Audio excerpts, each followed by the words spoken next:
Hello guys, welcome to my channel. आज बड़े दिनों बाद वीडियो आ रही है सॉरी, बिकॉज थोड़ा सा बिजी चल रहा था मैं। क्लास 12 का अब हम चैप्टर 2 स्टार्ट करने वाले हैं। इसका नाम है basic concept of macro economics. Class 11th में हमारे पास माइक्रो थी, बट अब मैक्रो हो चुकी है। मतलब अब हमको थोड़े बड़े लेवल पे सीखना पड़ेगा। मैक्रो का मतलब ये होता है कि मतलब जो देश की बड़ी बड़ी दिक्कतें हैं, जैसे कि नेशनल इनकम हो गया, अनएम्प्लॉयमेंट अपॉर्चुनिटीज़ हो गई या एम्प्लॉयमेंट अपॉर्चुनिटीज़ हो गई, महंगाई, मंदी, दिक्कतें जो पूरे देश के वासियों को दिक्कत देती हैं, ये वाली प्रॉब्लम्स, उसको मैं उसके अंदर जितनी प्रॉब्लम्स हमारी बड़ी बड़ी दिक्कतें हैं वो सब मैक्रो इकोनॉमिक्स के अंदर आती हैं। और बड़े बड़े टॉपिक हमको मैक्रो इकोनॉमिक्स के अंदर पढ़ने पड़ेंगे। स्टार्ट करते हैं। पहला टॉपिक है डोमेस्टिक टेरिटरी।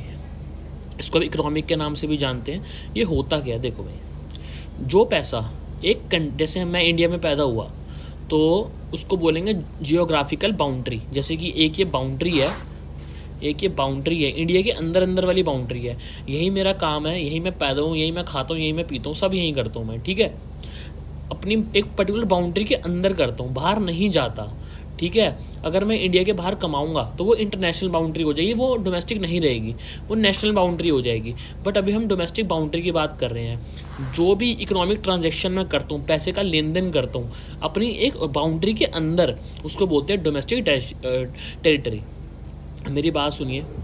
अब एक बात सोचो, जो पैसा मैं जैसे मान लो किसी का भाई बाहर, कभी कभार होता है, जैसे किसी का भाई कनाडा रहता है, किसी का भाई ऑस्ट्रेलिया रहता है, मतलब कोई भी आउट ऑफ इंडिया रहते हैं, तो वो डोमेस्टिक इनकम नहीं हुई, वो अपने देश में इनकम नहीं कमा रहा, वो अपने इंडिया से बाहर इनकम कमा रहा है, तो वो जियोग्राफिकल बाउंड्री में नहीं आएगा।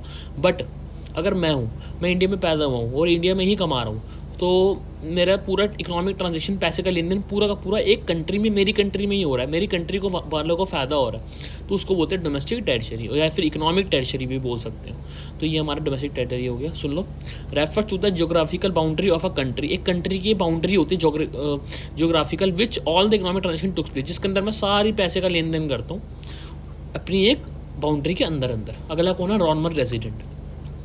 नॉर्मल रेजिडेंट वो व्यक्ति होता है, रेजिडेंट कौन होता है? एक व्यक्ति होता है जो पैदा भी वहीं हुआ हो जहाँ, मतलब एक जमा से मान लो, normal resident of a country refers to an individual. एक ये इंसान भी हो सकता है या तो कोई इंस्टीट्यूशन भी हो सकती है।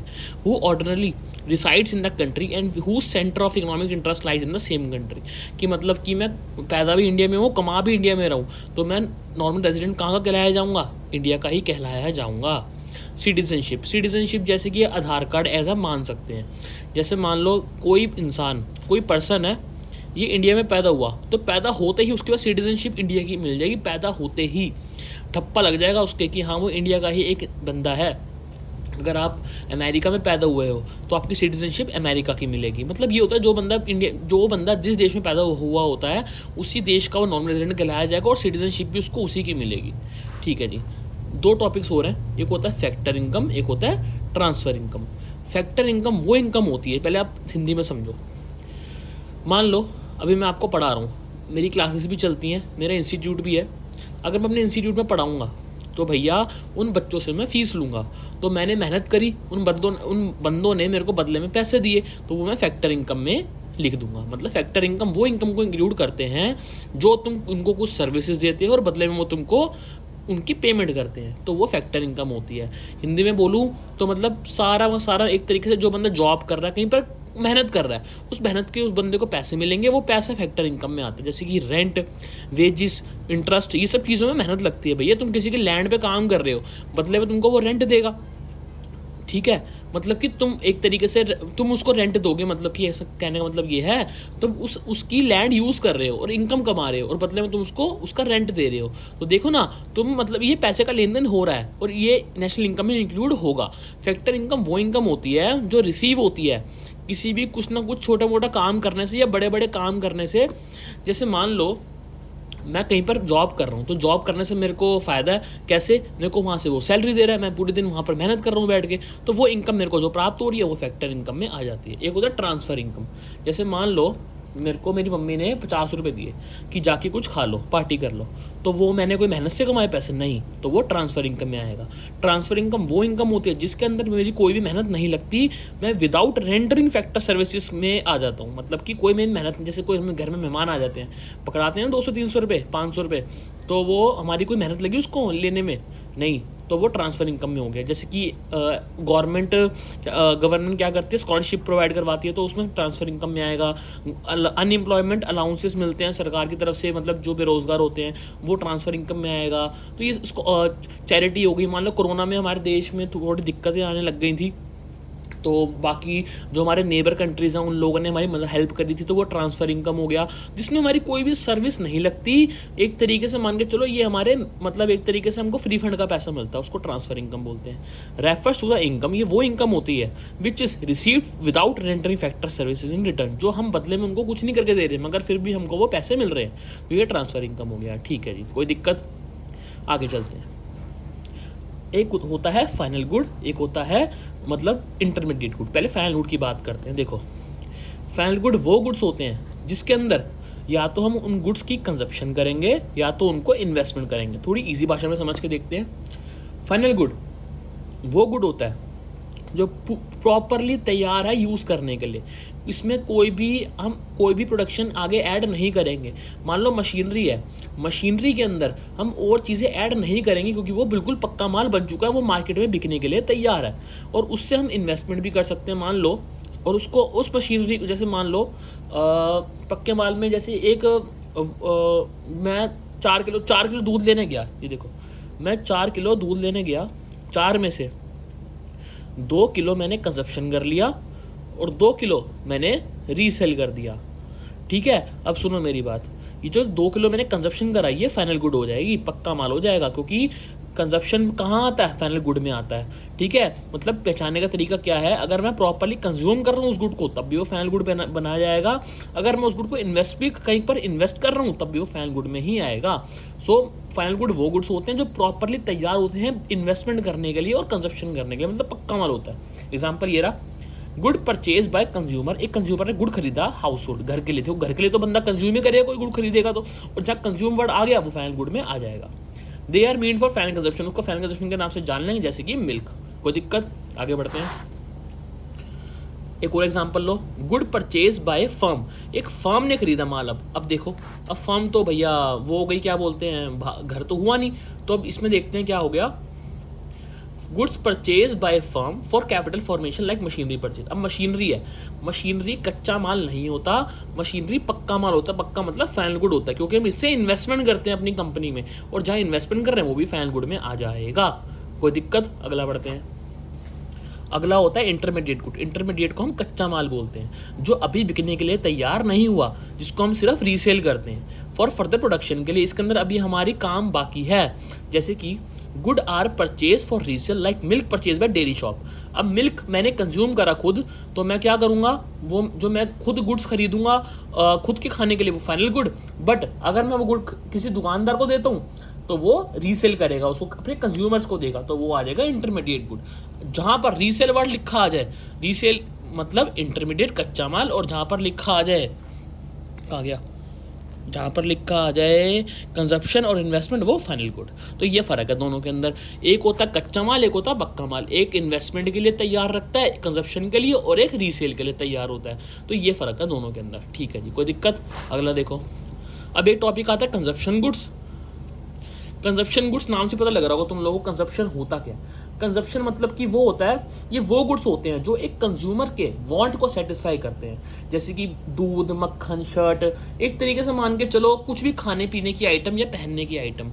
शूज़ पसंद आया, ले लिया। ब्रेड खानी थी, ब्रेड खा ली। बटर खाना था, बटर खा लिया, और मेरी सेटिस्फाई उससे पूरी हो गई, मतलब मैं पूरा सेटिस्फाई उससे हो गया हूँ।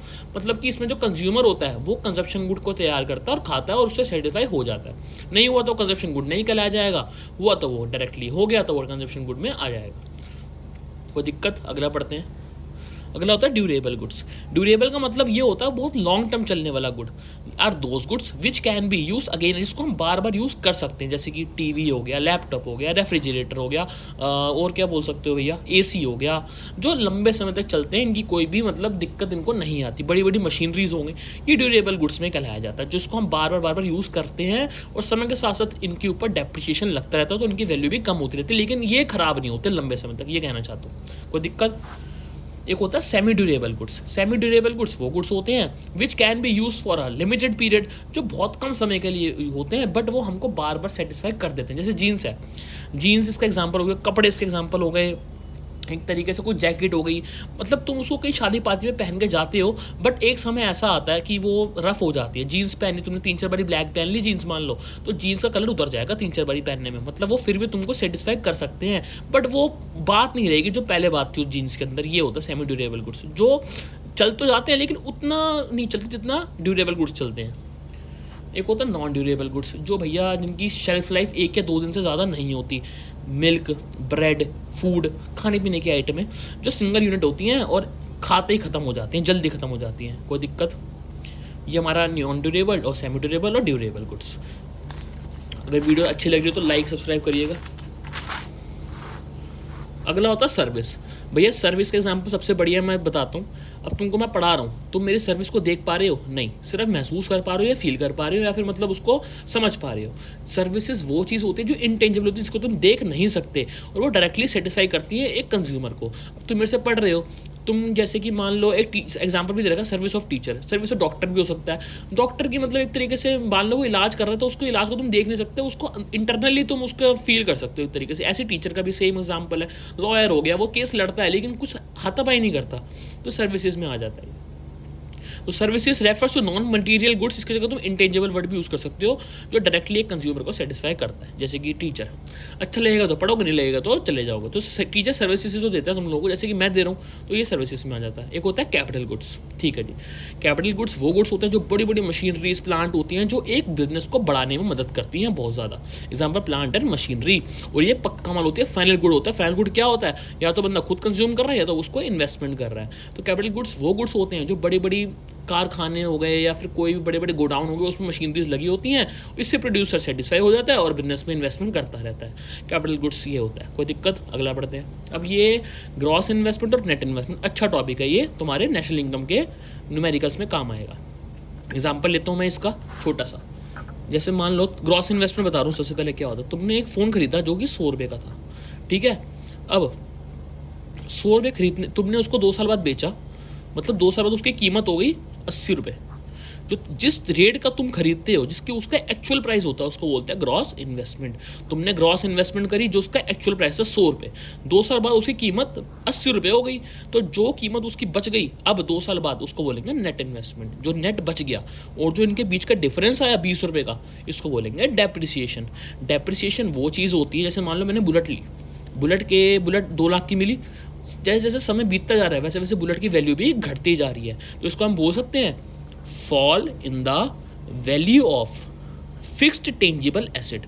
कि डेप्रिसिएशन वो चीज़ होती है जो समय के साथ साथ तुम्हारी किसी भी एसेट की वैल्यू घटा देती है, ठीक है, तो इसको डेप्रिसिएशन बोलते हैं। दोबारा सुनो, ग्रॉस इन्वेस्टमेंट वो इन्वेस्टमेंट होती है जहाँ तुम शुरुआत में इन्वेस्टमेंट करते हो, 100 रुपये की करी, 100 रुपये का कुछ भी खरीदा, उसकी आज वैल्यू 80 रुपये हो गई, तो ये ग्रॉस इन्वेस्टमेंट हो गई, और जो वैल्यू निकल कर आई बच गई वो नेट इन्वेस्टमेंट होगी, और जिनका अंतर आया वो डेप्रिसिएशन के चक्कर में कम हो गया। तो ये हमारा टॉपिक था ग्रॉस इन्वेस्टमेंट का और नेट इन्वेस्टमेंट का।